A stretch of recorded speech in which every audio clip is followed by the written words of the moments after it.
Donc, pour la transmission avec transformation de mouvement, donc, ça veut dire qu'on change la nature du mouvement. Donc, si on a, par exemple, un mouvement de rotation, on le transforme vers le mouvement de translation. Ou bien l'inverse. Donc, on commence par le système bielle-manivelle qui permet de transformer le mouvement rectiligne alternatif. Pourquoi il est alternatif? Donc, ça veut dire qu'il y a un minimum et un maximum. Donc, si on tourne cette manivelle, donc le piston il va partir d'un point de départ vers un point d'arrivée. Donc, il est alternatif. Donc, ça veut dire qu'il y a un mouvement de va-et-vient. Donc, on a un mouvement circulaire continu et vice-versa. Ça veut dire qu'il y a réversibilité. On peut donner l'entrée ici, la sortie ici, ou bien on peut donner l'entrée ici, la sortie ici. Donc, le schéma cinématique. Donc, on peut tourner le 1 et ça transforme en un mouvement de translation du 3, du piston. Donc, les cas d'utilisation, on les trouve dans un moteur à piston. Donc, ça veut dire que la manivelle, elle est réceptrice et le piston, elle est motrice. Donc, on donne l'entrée ici, dans les pistons, et on les reçoit dans le verbroken. Donc, la source d'énergie vient des gaz introduits dans la chambre et poussant le piston pour faire tourner le verbroken vers la sortie. Donc, si on inverse le sens de transmission, on aura un compresseur à piston.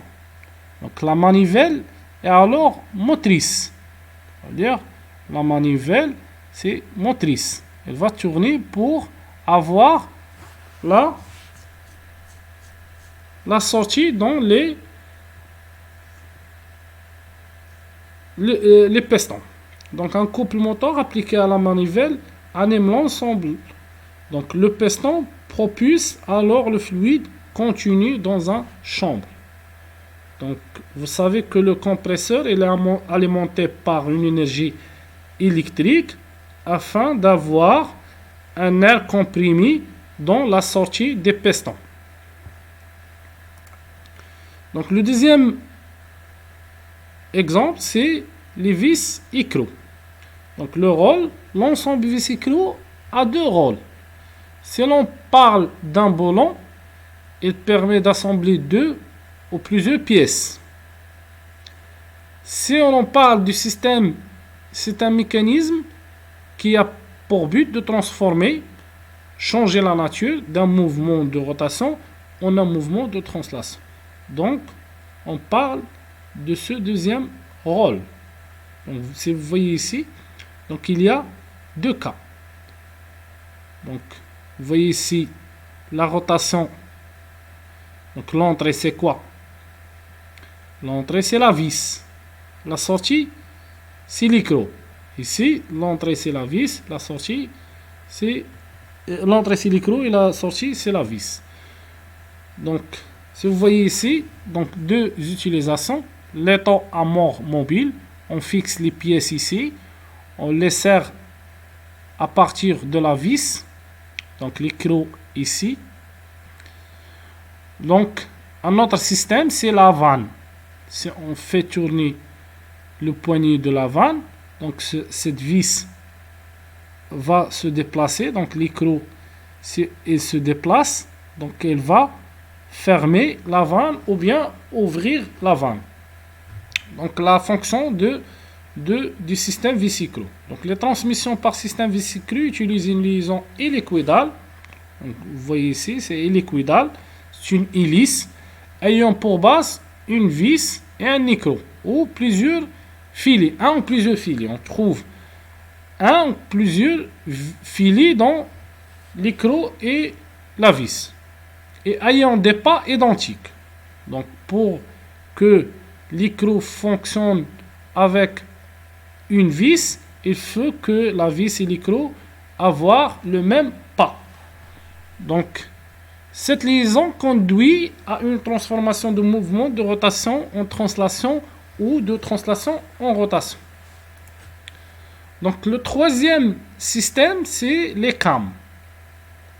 Donc, les cams suiveurs. Vous voyez, à cause de cette forme qui est profilée de la cam, donc le suiveur va être déplacé pour un déplacement linéaire alternatif.